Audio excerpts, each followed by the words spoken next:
right into it. Boom. Honorable mentions. Best films of the year. We got Saw X as an honorable mention because I love Saw. I'm a bitch for Saw, and this is the first good one in like 30 years. Okay, so it's being watched. Guardians of the Galaxy 3. Marvel wasn't having a great year. This one was pretty good. It was funny, sad moments that worked, good action, great villain. And then we got Spider-Verse, superb animation, pretty good story. The Spot is great. We got The Killer on Netflix, a really funny movie about an assassin who's basically a Discord mod, the way he talks about himself. And it's just funny watching him fuck up assassin assignments over and over. And pretty brutal action. Good movie. Priscilla. I mean, fucking poor girl, right? I wasn't a fan of Elvis from last year. And this movie, was like a interesting part of it that they barely touched on. So I liked it. The girl's pretty good. Jacob Elordi, first but not last time on this list. Breakout star of the year. We got Missing. It's filmed like Unfriended, but it's actually interesting and well done. It's a good little thriller. I liked it a lot. Honorable mentions. Five Nights at Freddy's. Not a good movie, but the movie I've seen the most this year. I've seen it 4 times. Will I see it a 5th before the year's over? Who knows? It's Christmas, by the way. You guys are getting lucky. Lucky. It's a Christmas upload. Yay. Alright, boom. We're starting the list now. Number 10. Surprise of the year. Like a Hulu original, basically. Cobweb. It's about this little boy whose parents harbor a strange secret. His little sister's in the wall. That's a little that's a secret. Like the parents put her in the wall. But when she gets out of the wall, you realize, damn, this bitch crazy. Why is it on here? Because it creeped me the fuck out. That's why it's on here. Like, there's a dream sequence in there. I usually hate those, but like, the actors of the parents, it's like Homelander and like the girl who's in all those like Seth Rogen comedy movies. They sell it. They are the scariest dudes ever. Especially her. That is the freakiest mom since, like, I don't know, Hereditary maybe? Maybe not that good acting-wise, but, like, very creepy. And the movie's set on Halloween, so it has a little nice backdrop. It's nice to look at. It's like a campfire story movie. It's simple. Not much it has to say. Not much it needs to say. It's effective. The movie kills kids, so dock it up on the board there. She like really annihilates them. Not the only movie on this movie to kill children. So if you want to get on the list, directors, that's the thing you gotta do. Number 9, Inside. You wanna know why Inside is on this list? Willem Dafoe. That's all I need to say. All I need to say. If you're a fan of him, if you could literally just watch him like take a shit because you're so into Willem Dafoe, which is like what I'm into, I'd watch 2 hours of that man doing anything. So in this movie, he's trapped in a house that he tries to rob. He just goes crazy. And this man deserves the world because he makes anything interesting. Literally anything, because he is a force to be reckoned with, okay? Like fucking, he is a force. He's a higher being. Like, I saw Godzilla this year. Willem Dafoe annihilates him, dude. That guy, the magnitude, the elegance of the acting prowess that Willem Dafoe has cannot be understated and will be overlooked. Guaranteed. Because Hollywood sucks. Moral of the story is, Willem Dafoe is the best. Moving on. Number 8, we got John Wick 4, because the action is awesome. And John Wick is cool. Need I say more? They have like a isometric, like Miami Vice City action scene. Like it's top down view and John Wick's just like murking fools. It's insane. It's crazy. Like you're just sitting there and it's like, holy shit, dog. What the hell? Why is John Wick slapping so hard this year? No one will ever know. No one will ever know, really. So, John Wick Chapter 4. Keanu Reeves did not fall down 30 flights of stairs to not get put on my list. I'm sorry. That's just the rules. It's just the rules.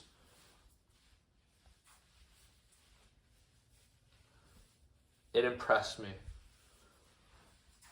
Now we're on. It's number 7. Which is going to be Godzilla -1. I haven't been a fan of the new Godzilla movies, really. Like, that first one, it starts off good, and then they kill Walter White, and then it's just about some boring-ass white dude, and Godzilla's barely in it. And then the other two are just, like, noise, nonsense. Like, they're not my thing. Like, they're fine to watch, but, like, it's not my thing.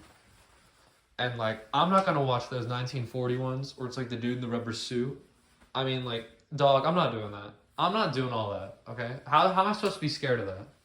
Anyway, this one's interesting. Japan made it. It cost like $30 million to make or something super cheap like that. It's very good. It's very good, first of all. The acting's pretty good. The main character, whatever his name is, Ling Bing Ring, you know, he's a good actor. He really screams his heart out in this too. There's a lot of like unexpected performances this year. Like a woman in a Hulu original horror movie and like some guy in a foreign Godzilla movie. I mean, give some of like the best performances of the year. I mean, like, give the people their props, please. Godzilla's the bad guy in this one. He's not like fighting other monsters or some stupid shit. He is the bad guy. He fucks shit up. And he's a force, okay? Not as big of a force as Willem Dafoe. Not even Willem Dafoe's big dick, which if you haven't read about that, Willem Dafoe's dick is so big that for a movie where he had to put it in frame, the director said, sorry, Willem, that's too big. I'm going to have to use someone else's that's smaller.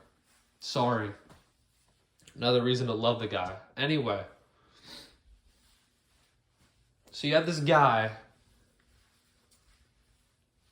and you feel so bad for him. He's a kamikaze pilot, right? Everyone expects the dude to kill himself. I don't know if that's a real thing in Japan anymore. But anyways, point is, he's not some boring white dude whose kids are like stuck in a hospital. He's like, oh my God, I gotta get my kids. None of that boring shit. This guy has a redemption arc. He has a strive. And you're just like, this dude's the fucking man, okay? He has a kid too, which is nice, I guess. The kid doesn't die, unfortunately, but he does have a kid that's there, but that's not the only thing about him. So you have this guy, and you have all his little band of friends who are like, funny enough, they have character traits about them. You're like, okay, these guys are fun. And it actually makes it interesting when Godzilla comes in and fucks shit up. It's like, oh, dude, he's gonna fight a big gorilla. Like, no one's gonna die, dude. Godzilla versus Kong, who's gonna win? Fucking nobody's gonna win, because they're not gonna fight each other to the death. They gotta make 4 more, dude. Who really watched that movie and said, damn, dude, I think King Kong is gonna kill Godzilla? No, retard. No. This movie, stakes, all right? That's why I liked it, and that's why I think It's probably my favorite Godzilla movie right now. I'll probably watch Shin Godzilla whenever. Seems good. But yeah, Godzilla minus one. Pretty damn good. Now we're moving on to Oppenheimer right now. Good year for like nuclear related movies. We got Godzilla up there, who's like a metaphor or some shit for like a bomb or war. Now we got Oppenheimer right here. Cillian Murphy. Boom. I mean, come on. The dude's been busting his ass for 20 years, and he finally gets a leading role. I mean, you gotta just commend the guy. Like, imagine auditioning for Batman like he did. And he's like, nah, you're Scarecrow. It's like, fuck, dude. I'd quit acting. I'd quit acting if that happened to me. Not this guy. He came back, pushed through, after being side character for years in movies. He's here. He fucking brings his A game, dog. He's gonna be a leading man forever. He's in your movie, he's the leading man. There's nothing about it. No question. No question. You got Cillian Murphy. Oh, lead role. Done. It's all done. Tense as fuck. And for Nolan, he got a little fruity with it. He put in little hallucination scenes in there. Like, ooh, okay. Okay, big dog. Showing off your skills, man. I see you. I saw you, Nolan. I saw it all. Okay. Made a 3-hour movie feel like a wank session. Like, Jesus Christ. Like, that bomb scene, it's better than Edging. I'm telling you. Like, the build-up, and then you got Josh from Drake and Josh there. About to blow up the thing. Oh, yeah, Roderick shows up, too, in the movie. For some reason. He's just there. It's Christopher Nolan. Like, just watch it, dude. It's good. It's a good movie. Like, the fuck do you want me to say? Huh? Anyway. Alright. Halfway through right now. So, I'm gonna split it up to part 2. I'm gonna film it right after this one, like always. Catch y'all in part 2.